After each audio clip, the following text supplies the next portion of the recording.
Tenda semua, berbagai semua harta, mobil, tak rumah, tak jual semua. Tidak apa-apa miskin itu agama. Daripada kau miskin nanti di akhirat, insyaallah, Pak Bulam, dia tahu. Jadi sebenarnya nama kakek Mustamar, nama cucu siapa? Oni saya. Oni. Oh. Kita bersaudara dengan kalimat La ilaha illallah Muhammad Rasulullah. Jadi kalau kita bersaudara ini jauh saling doa mendoakan wa muslimin wa muslimat wa mu'minin wa mu'minat. Kalau dekat kita saling mengingat, Iya, betul. saling satu rami. Padilah satu rami umur dipanjangkan, rezeki dimurahkan, dosa diampunkan.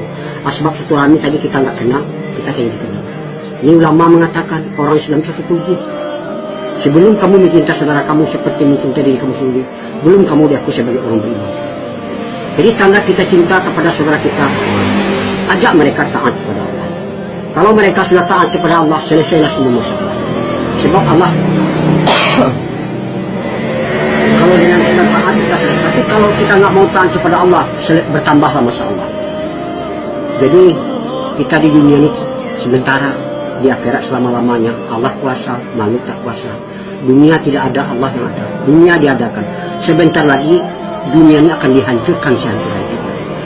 Jadi jamaah-jamaah seperti kakek ini, kami nggak punya nama, cuma di nama jamaah kami banyak.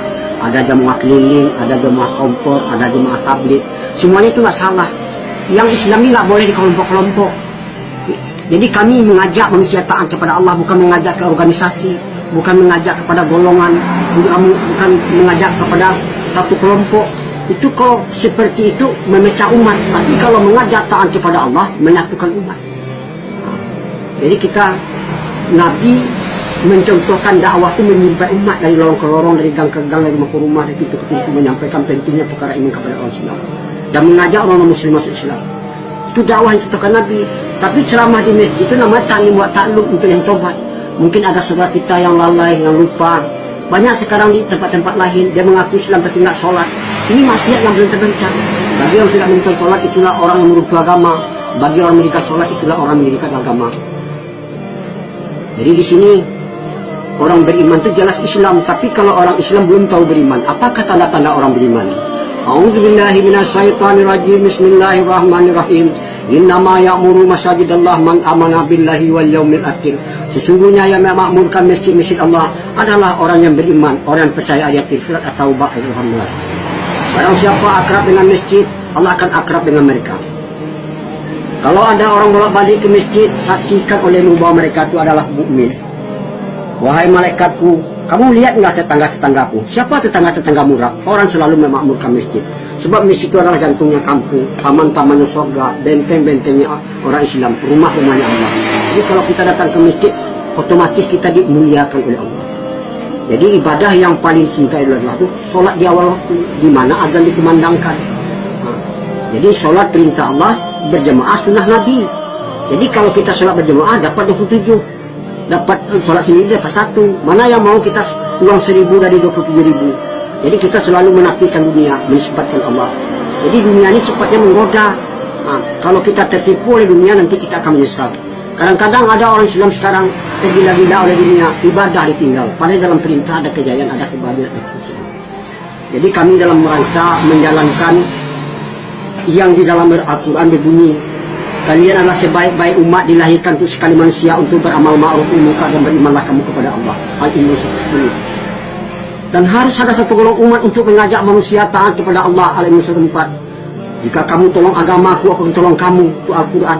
Maukah kamu kutunjuki usaha tidak ada rugi-ruginya untuk melepaskan kamu dari azab sangat pedih, berjihad dan berjuang dalam Allah, jalan Allah dengan harta dan dirinya. Itu Al-Quran. Di sini karena kita bersaudara, orang Islam itu satu tubuh. Jangan kamu menghina sesuatu kaum, belum tahu mereka itu ina, entah lebih ina engkau di sisiku, kata Allah. Itu Al-Quran. Jadi kakek sampai ke sini ini bukan kehendak kakek. Kakek ini orang Sumatera Barat dari Padang. Jadi kakek tinggal di Padang, istri kakek tinggal di Jakarta. Jadi kakek gabung sama jamaah Jakarta, ada 4 pasang. Rupanya kakek dikirim ke Jawa Timur, yaitu ke Jember, ke Banyuwangi. Kalau nggak sebab ini, saya mungkin nggak sampai, nggak ketemu sama Ani ya. Tony ya. Jadi mudah-mudahan itulah pesan kakek. Kalau kita taat kepada Allah, dunianya akan menjadi budak kita. Taat kepada orang tua aja kita nggak ketemu sama kita, orang tuanya nangis di mana? Apalagi kita taat kepada Allah. Yang punya alam semesta ini Allah. Kakek datang ke sini bukan meminta-minta. Uang yang ditinggal dengan dibawa sudah ada. Kakek ke sini. Itulah dia. Kami ke sini bukan mengajari umat, kami ke sini pergi latihan cara Nabi korban dengan harta dan diri. Jadi kalau kita korban untuk agama, timbul rasa cinta, kasih dan sayang kepada agama, timbul rasa pikir dan risau. Sekarang orang istrinya nggak tutup aurat jadi masalah sudah dia, adiknya nggak sholat jadi pada mereka di satu rambut satu dosa, meninggalkan satu sholat berapa lamanya nanti akan disiksa. Jadi itulah yang saya bisa kakek sampaikan. Mudah-mudahan sekarang orang menyampaikan agama dicegah orang, tapi orang membuat kemungkaran orang tidak mau mencegah. Yang betul sekarang disalahkan, salah itu kan. Seperti orang sekarang tutup aurat secara sempurna pakai punca, pakai cadar. Boh orang tutup kampung. Tapi kalau orang tak tutup aurat, orang diam aja. Pada satu rambut itu satu dosa. Nah, jadi itulah kidanya. Saya membawa istri saya dakwah supaya nanti dia bisa dakwah kepada anaknya, bisa dakwah kepada mantunya, bisa dakwah kepada tetangganya. Jadi kalau laki-laki ini dakwahnya terbatas, nggak boleh selain dari mukrimnya. Tapi kalau istiqat itu tidak boleh ikut, dia boleh dakwah kepada siapa saja yang menikah, yang masuk ke rumahnya. Itulah yang bisa saya sampaikan.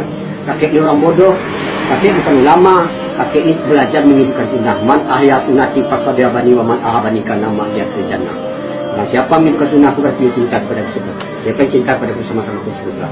Jadi pakaian yang terakhir ini pakai sunnah nih. Nabi itu pakai sorban, pakai jenggot, pakai jubah di atas mata kaki. Ini namanya surah. Kalau sariroh itu surah, siroh. Siroh itu cara Nabi berpakaian, budi pekertinya, pikir dan risaunya. Jadi surah sariroh ini yang jarang dibahas orang sekarang. Nah, inilah. Jadi mudah-mudahan pesan kakek sama Ani itu aja, jagalah sholat di awal. Kalau dapat, kalau kita mau ke masjid itu mengajar, ayo sholatnya dengan timah kasih sayang, dengan mengajar kita dapat pahala. Kalau diikut sebanyak dia dapat segitu juga kita dapat, tapi nggak merugikan kepada mereka. Assalamualaikum warahmatullahi wabarakatuh.